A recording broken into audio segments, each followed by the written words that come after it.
नमस्कार। Hindi dictation YouTube channel पर आप सभी का स्वागत है। जनसत्ता समाचार पत्र संपादकीय डिक्टेशन लिखने के लिए तैयार हो जाइए 5 सेकंड्स में। यह डिक्टेशन जो भाषाई बाधा टॉपिक है और इससे पहले जनसंख्या पर आधारित जो डिक्टेशन इससे पहले अपलोड किया गया है वो दोनों बहुत ही इंपॉर्टेंट है।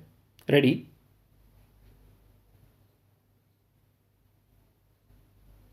बहुभाषिक देश होने की वजह से हमारे यहाँ प्राथमिक स्तर पर मातृभाषा में शिक्षा का संवैधानिक प्रावधान है। यह अच्छा भी है क्योंकि बच्चा अपनी मातृभाषा में ही सही ढंग से रचनात्मक सोच विकसित कर पाता है। मगर शिक्षा संबंधी यही भाषाई सुविधा बच्चे के लिए असुविधा बन जाती है जब वह उच्च शिक्षा के लिए जाता है। खासकर तकनीकी विषयों की पढ़ाई मातृभाषा में कराने की व्यवस्था विकसित ही नहीं की गई। तर्क यह दिया गया कि चूंकि तकनीकी शब्दावली के भारतीय भाषाओं में पर्याय बनाना जटिल काम है, इसलिए उनकी शिक्षा का माध्यम अंग्रेजी रखना ही उचित होगा।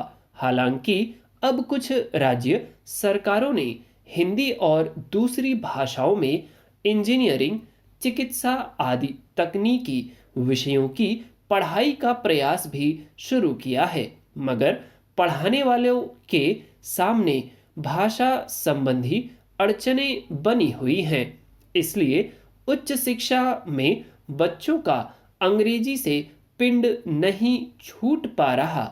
वे जैसे तैसे जोड़ तोड़कर अंग्रेजी में लिखी किताबों से सिद्धांतों और अवधारणाओं को तो आत्मसात कर लेते हैं, मगर जब परीक्षा देने की बारी आती है तो उनके हाथ पांव ठंडे पड़ जाते हैं।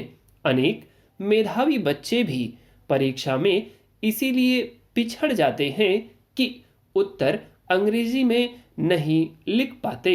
अब विश्वविद्यालय अनुदान आयोग ने इस अड़चन को दूर करने का कदम उठाया है।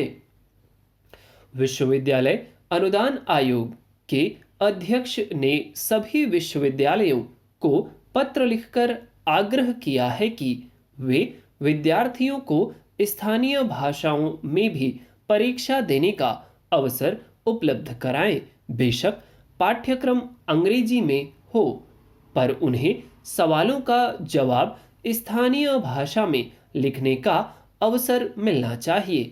यूजीसी ने विश्वविद्यालयों से यह भी अनुरोध किया है कि तकनीकी विषयों की पुस्तकें स्थानीय भाषाओं में भी तैयार कराने का प्रयास होना चाहिए। यह एक तरह से उसी कदम की अगली कड़ी है जिसके तहत कुछ राज्य सरकारें तकनीकी विषयों की पाठ्यपुस्तकें भारतीय भाषाओं में भी उपलब्ध कराने के प्रयास में जुटी हैं।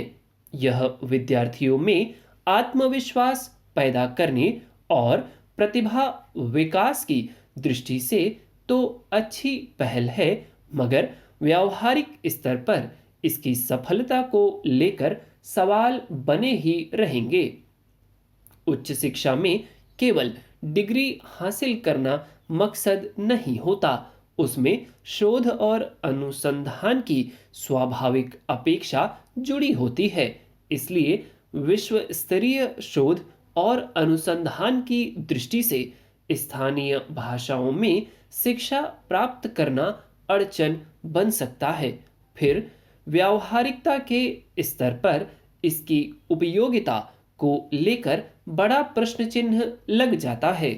चिकित्सा विज्ञान में अद्यतन शोधों की जानकारी के बिना काम नहीं चल सकता। इसे स्थानीय भाषा में ग्रहण करना थोड़ा जटिल है। तर्क यह भी दिया जाता है कि जब सामाजिक विज्ञान और कला विषयों में विद्यार्थी अपनी मर्जी से भाषा माध्यम का चुनाव कर अपनी प्रतिभा का लोहा मनवा सकते हैं, तो तकनीकी विषयों में ऐसा क्यों नहीं संभव है। कुछ विद्यार्थी ऐसा भी उदाहरण प्रस्तुत करते हैं जिन्होंने आईआईटी में अपना शोध हिंदी में लिखकर जमा कर चुके हैं और उनकी प्रतिभा किसी से कम नहीं है। फिर कहा यह भी जाता है कि तकनीकी विषयों का व्यावहारिक उपयोग आखिरकार स्थानीय लोगों के बीच ही किया जाता है, इसलिए उन्हीं की भाषा में उसे अभिव्यक्त करना पड़ता है। इस तरह दोनों पक्षों के दृष्टिगत कुल मिलाकर अड़चन संस्थानों और शिक्षकों का स्थानीय भाषाओं के प्रति उदासीन भाव ही स्पष्ट होता है। ऐसे में यूजीसी की ताजा पहल से उनमें पसरी यह जड़ता कुछ टूटने की उम्मीद बनती है। That's all. वीडियो आपको अच्छा लगा हो तो लाइक करिए। चैनल को अभी तक आपने सब्सक्राइब नहीं किया तो प्लीज़ करें। That's all. Thank you.